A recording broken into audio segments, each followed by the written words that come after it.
This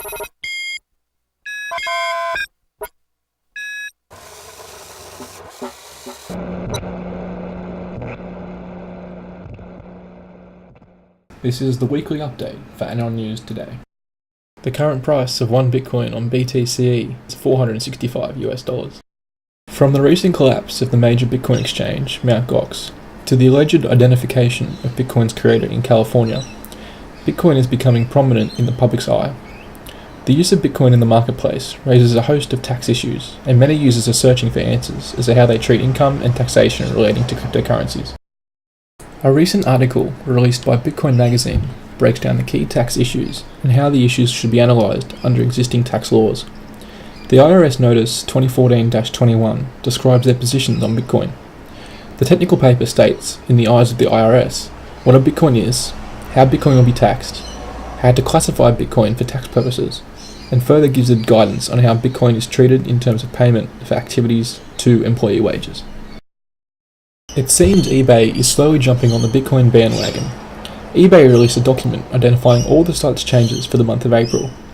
Users can now buy and sell digital currencies, mining contracts, and hardware in the coins and paper money section of the site. However, the auction site has yet to implement the acceptance of Bitcoins or other cryptocurrencies as a form of payment method. According to John Donohue, eBay's CEO, PayPal is building a digital wallet that can take multiple types of currency. It is also discovered that in July of 2013, eBay filed patent applications with the mention of Bitcoins. The US Senate Intelligence Committee has voted to declassify its long-awaited report on the CIA's use of brutal interrogation methods. The vote to lift the blackout on the summary and recommendations of the 6,200-page report gives the world its first look into the CIA's interrogation and detention methods since September 11.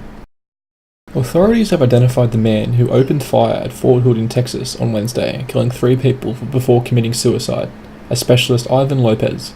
16 more people were injured Wednesday in the shooting.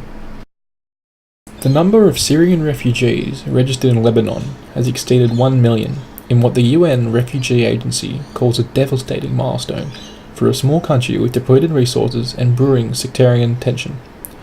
Nearly half of the registered refugees are children and are living in poverty and depend on aid for survival. The outbreak of Ebola in Guinea is an unprecedented epidemic with a worrisome geographical spread. MSF said on Monday that the Zaire strain of the Ebola virus was the most aggressive and deadly, killing more than 9 out of 10 patients. To date, Guinean health authorities have recorded 122 suspected patients and 78 deaths. Other cases have been diagnosed in Sierra Leone and Liberia. A recent report from the Intergovernmental Panel on Climate Change, or better known as State the Obvious 10 Years Too Late panel, a United Nations group, concluded that ice caps are melting, sea ice in the Arctic is collapsing, water supplies are under stress, and that 70% of the world is covered in water. This is the second of 3 reports that expect to carry considerable weight in the Global Climate Treaty Agreement. Machines that can read people's minds are becoming a closer reality. Scientists have revealed that they can now use brain scans to read letters and images participants are viewing. The results of 2 studies suggest that machines could be taught to peer inside the minds of people to see what they see in real time. Peace out.